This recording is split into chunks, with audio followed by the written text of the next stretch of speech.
When it comes to turbocharged all-wheel drive sport compacts, the Subaru WRX is probably the model that most enthusiasts think of when you're looking at a vehicle in this segment. I mean, over the last 4 generations, Subaru has done a really great job at building a very loyal group of followers here in the American market when this model first showed up in the mid-1990s. Now, last year, we saw Subaru introduce an all-new 5th generation of the WRX. It introduced very controversial styling thanks to all of the plastic cladding underneath, and also Subaru has discontinued the top performance model, which was known as the WRX STI. Now, as you can see, this week I've managed to get a hold of the current top dog in the WRX family. This is the WRX GT, which the GT meaning you get an adaptive variable suspension, upgraded Recaro bucket seats, and the standard Subaru Performance Transmission. So if you guys had your eye on an STI in the past, but you want the top dog in the WRX family, how does the current WRX GT stack up? Stay tuned to find out.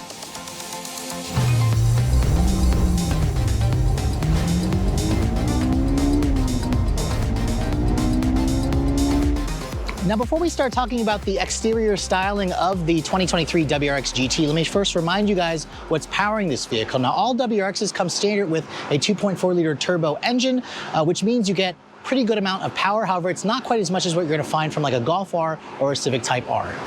Now, this powertrain is basically an evolution of the new engine that we found in the 2015 WRX. Subaru essentially kind of turned up the wick ever so slightly on the power. This is the company's flat 4-cylinder turbocharged 2.4-liter engine with direct injection. It makes 271 horsepower and 258 pound-feet of torque. That's basically only 3 more horsepower than the prior generation, but it has around the same torque. So not that much more power, but Subaru says this is a very under-stressed engine, so I imagine a lot of tuners are getting a hold of this and they're probably turning up the wick on the boost because this only has around 12 pounds of boost pressure from that single turbocharger. It all goes out through one transmission option on the GT, which is a CVT. Subaru doesn't want you to call it a CVT, however, they want you to call it an SPT, which stands for Subaru Performance Transmission, which the company says that they've tuned to behave more like a stepped automatic. We'll get it out on the road, we'll see how it drives.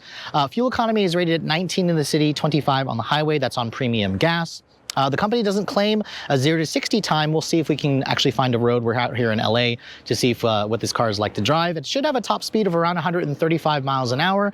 And in terms of the curb weight, this weighs a little over 3,500 pounds. So it's about 100 pounds heavier versus the automatic, but about the same weight as like a limited if you guys go for the automatic transmission. But let's go ahead and close up the hood and talk about the exterior styling. Now, there are basically no styling changes to the GT, but I'll go over a couple of small differences. You can see the hood scoop is going to be standard on all WRX models. This vehicle certainly was controversial when it first came out, and this ignition red exterior color, it definitely has a look to it that stands out in the bright red, but you can see here, it has a lot of that cladding in the front end, which I don't love. This vehicle, you can see, comes standard with their Hawkeye style full LED headlights, which are adaptive. You kind of have like this gray finished satin or gloss gray finished grille with their hexagonal grille. You still have LED fog lights on this vehicle along with the LED daytime running lights. Overall, this vehicle in certain colors I think looks good, but from the front, I don't mind the look. It's when you start looking at the rear and the side of the vehicle where things start to get a little bit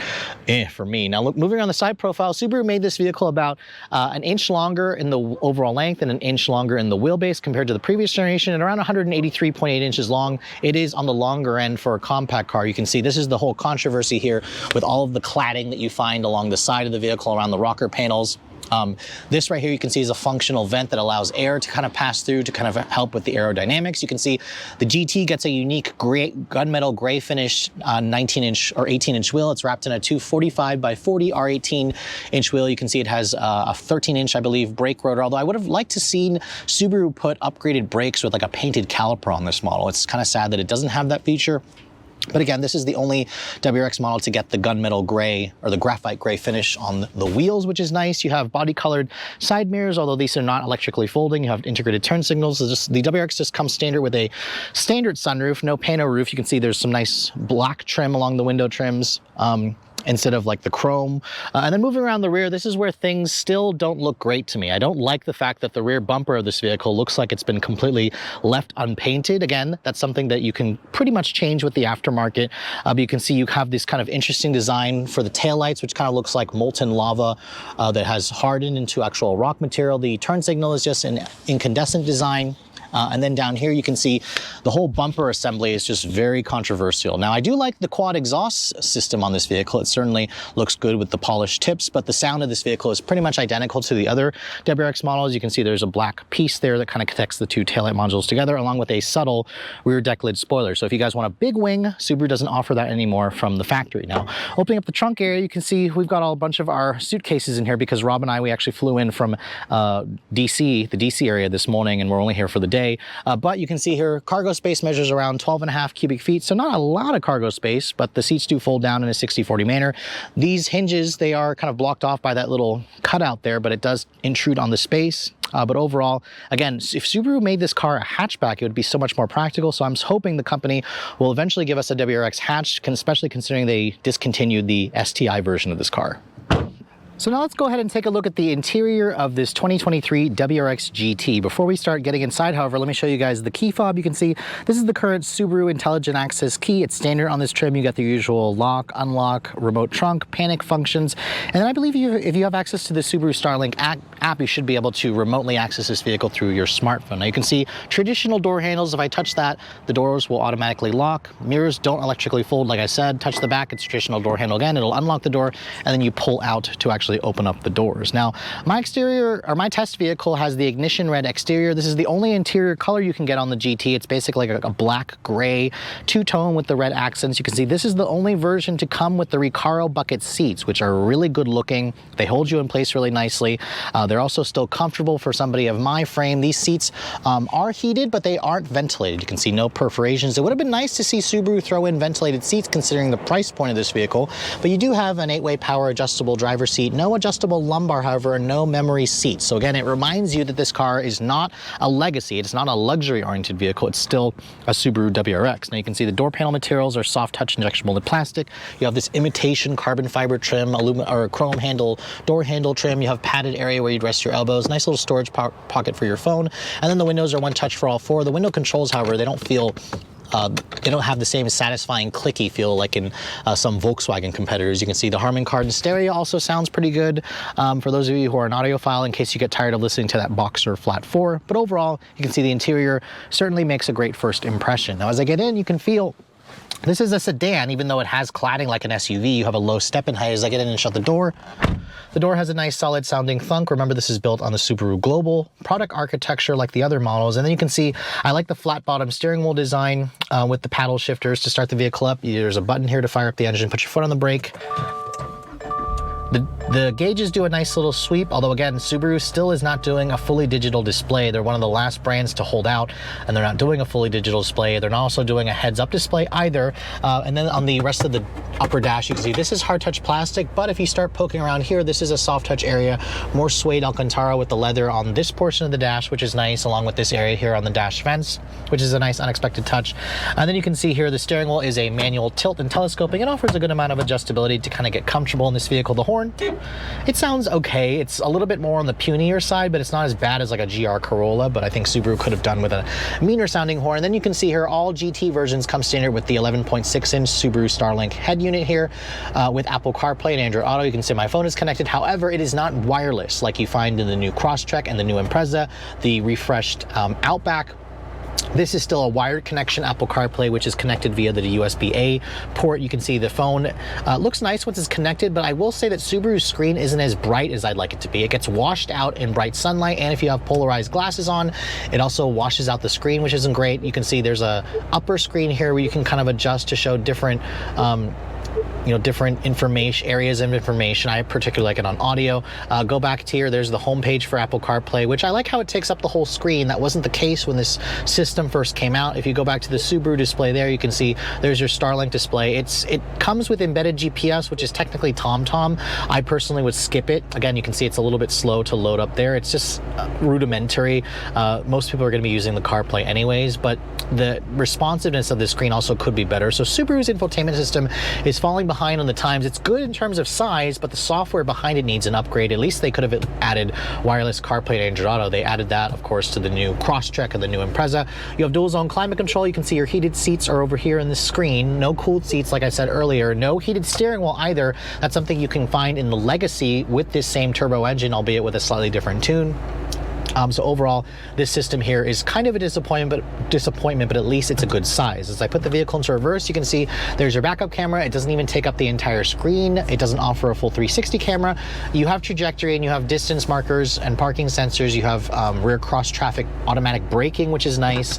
This again controls the CVT transmission, although they call it a SPT. There's a manual mode here where you can put it into manual mode and then use the paddles to control 8 virtual ratios, which again, it's all simulated ratios. You have piano black plastic here. You have some nice padded actual stitched leather on this portion of the console. Cup holders, of course, padded center console. Open this up. You can see it's a decent size. You have a power outlet and 2 USB charging ports. There's no wireless phone charging pad, however. I believe that might be a dealer accessory, but it's not included on this model, which it should be considering the price. Like I said earlier, the seats are comfortable and supportive.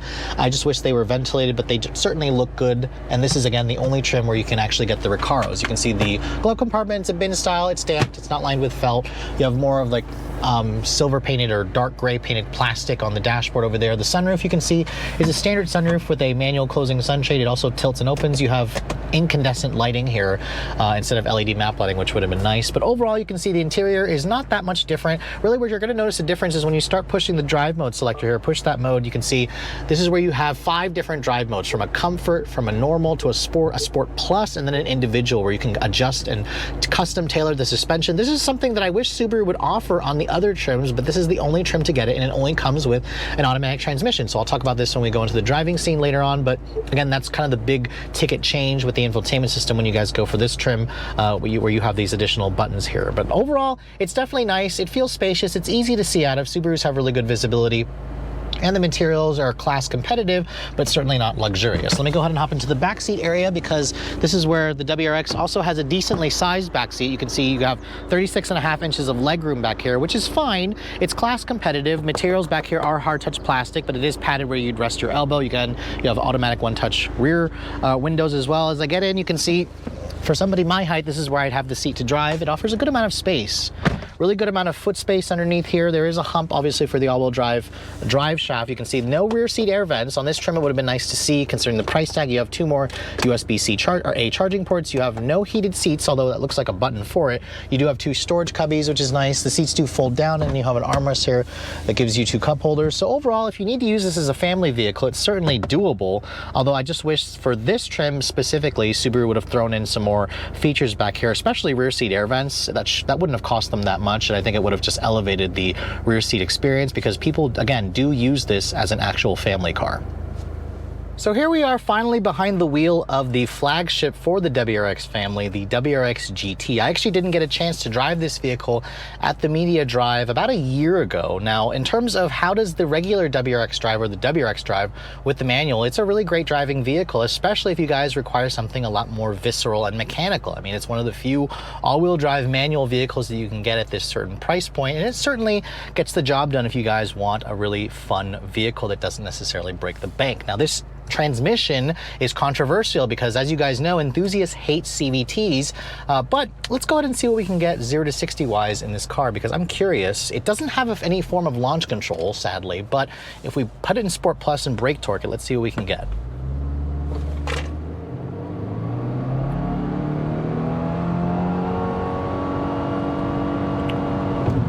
6.24 seconds there, and that's with it more going slightly downhill, or actually it's more of a level surface, so 6.2 is a slightly disappointing time. I actually got a quicker time in the manual, and that's because the automatic doesn't allow you to do that really aggressive clutch dump. Like, for example, in the manual, to get it in the mid 5-second range, you have to literally rev the engine out to 5,000 RPM and dump the clutch, which is really hard on the drivetrain of the vehicle.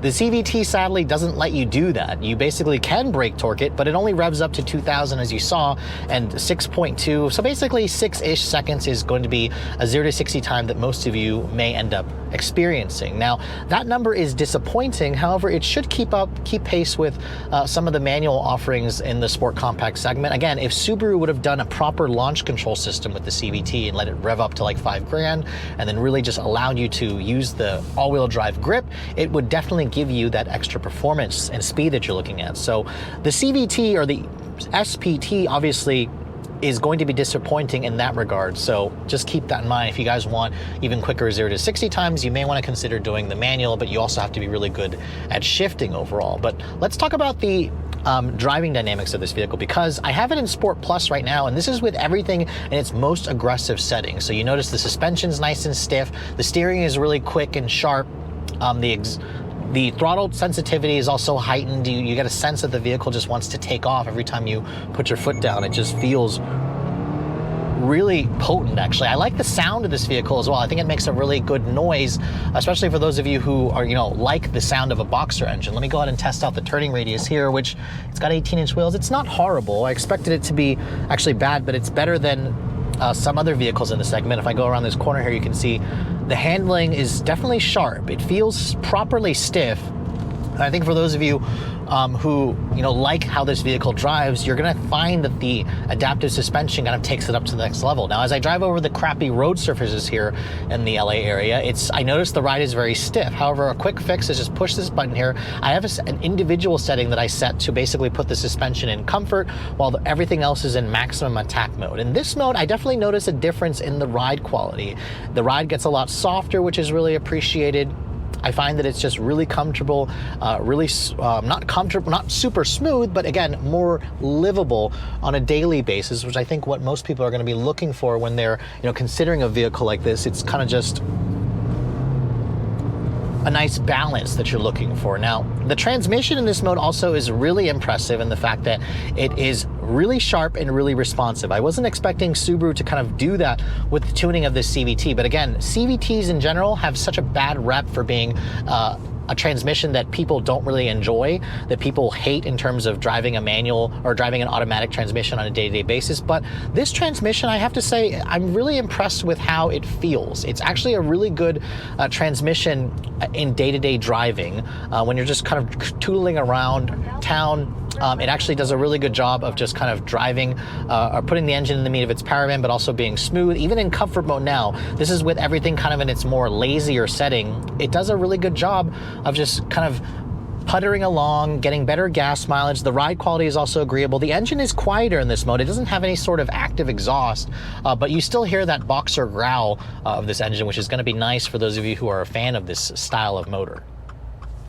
But now I've switched the drive mode over to the normal setting. This is probably the setting that most people are going to leave this car in as you drive around in it. And I have to say, it's a really nice balance. The steering has kind of a good feel to it, good weight. The transmission is still pretty responsive. I put my foot down. Again, that CVT just quickly puts you in a ratio that puts you right in the meat of the torque band. This engine has a really strong mid-range punch, which is nice. And then the suspension is definitely not as comfortable as comfort, but still agreeable. Remember, we're on a 245 width tire on an 18-inch wheel. It's a really skinny, or it's a really thin sidewall, and this thing has a really good ride quality. It's pretty much up there in terms of the best in the segment for sport compact vehicles. I mean, don't expect this vehicle to ride like a luxury car, but it certainly is doable on a daily basis. It makes me wish that Subaru offered the adaptive dampers on the rest of their vehicles, but overall, I mean, the normal is definitely a good kind of balance between the two. Again, I personally like the fact that you have this individual setting that allows you to put the dampers in a comfort setting, but put everything else in a sport setting. You can hear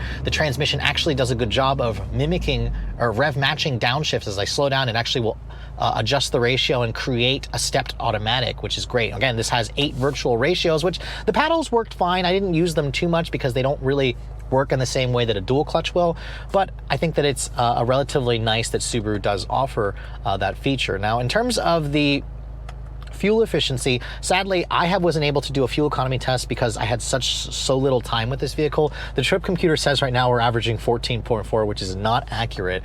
That's probably because, again, we've been driving around traffic here in the LA area. But whenever I get one of these vehicles back home, I'll make sure and do a full retest, especially with the fuel economy, and try to see if we can get a better 0 to 60 time. But in terms of the driving dynamics, the adaptive dampers certainly do a good job. The Recaro seats are comfortable and supportive. The engine has so much mid-range torque that you forget that it's not super quick in terms of 0 to 60, but anytime you just want to put your foot down, it puts it right in the meat of its power band. It doesn't sound horrible. So again, if you guys have driven, for example, like the Outback Wilderness with its CVT. This is kind of a similar feeling, but with more visceral exhaust noise, with a stiffer feeling suspension, with a more playful feeling steering. It just feels more like a proper sports sedan as opposed to like a soft and wallowy, you know, crossover the way like an Outback would drive, or even like the way that the Legacy would drive. So after spending the day driving the flagship of the WRX family, the GT, I have to say, if you guys like the regular WRX without the adaptive dampers, with the 6-speed manual transmission, you're going to hop into the GT with your expectations slightly higher, obviously, because the manual, the all-wheel drive turbocharged powertrain is what makes the WRX super unique. And after spending some time with the Subaru Performance Transmission, which is again a souped-up version of Subaru's Lineartronic CVT, the car left me very intrigued with the overall feel of this vehicle. Obviously, a CVT will never replace a manual transmission in terms of all-out enjoyment. I mean, CVTs, however, have gotten a lot better over the years, but if you just want the most raw driving experience ever, you're not going to want to go with the automatic. You're going to want to go with the manual. However, driving this car around LA and the traffic and all the crap that you have to deal with with the terrible roads in this area, I have to say the adaptive damper certainly made a difference with this car. One of my favorite features was the ability to kind of put this in an individual setting where I can have the rest of the drive modes in this car in its sport setting, while putting the suspension and the comfort dampers, which really, again, soften the ride. Although the regular WRX already had a relatively comfortable ride quality considering the specs of this vehicle, the GT kind of just takes it to the next level. I just wish that Subaru would offer the adaptive dampers on other trims. Again, they're limiting it to the GT version, which has some unique styling elements like the unique finish wheels. Their car seats are also comfortable yet supportive. I like the fact that they still hold you in place nicely, but they're also still comfortable on longer drives. We pretty much spent a few hours in this car all day in the LA area, and I could basically just go on a longer trip if I like to. In terms of refinement, the WRX is certainly no luxury vehicle, but that's kind of where this vehicle gets interesting when you go to this trim, because it's so darn expensive. Because if you guys are looking to purchase this vehicle, the GT version is the most expensive version of the WRX. So you could buy one of these vehicles for the low $30,000 range for a base model, perhaps spend around mid-30s for the limited trim with the manual transmission. The problem when you go to this model here is it starts at just over $43,000. Add destination and you're looking at just over $44,000. 44 grand is too much money in my eyes for this vehicle, especially if you guys are coming from, let's say, an STI, because the old STI, when it was out, was about $5,000 cheaper than this car to buy brand new at the time. Now, of course, that was for a base version. If you loaded up an STI, they were closer to the high $40,000 range, so right around the same price as this vehicle. And while the performance of this car and the specs certainly don't match, it doesn't have the look as well. I would have loved to see Subaru do a bigger wing on this car, perhaps give us the option to paint the cladding. That would have been a nice distinction for the GT version. I was pleasantly surprised with the CVT. Obviously, the manual is going to be more engaging, but if you guys have never driven a CVT, or all you do is read about how horrible they are from previous models, you're going to get into this vehicle and be pleasantly surprised, because it was smooth, it was responsive, but it was also quick shifting with adjusting its ratios and just putting the engine in the meat of the power band. It was a surprisingly good transmission, especially in bumper-to-bumper rush hour traffic here in the LA area. So if you guys are in the market for a WRX, and again, you don't want to drive a manual because you live in the big city and it's just no fun to drive a manual in traffic, I certainly say that the WRX is worth a look, but also keep in mind that some other manufacturers offer a really nice dual clutch. I'm looking at Volkswagen, of course, for similar money,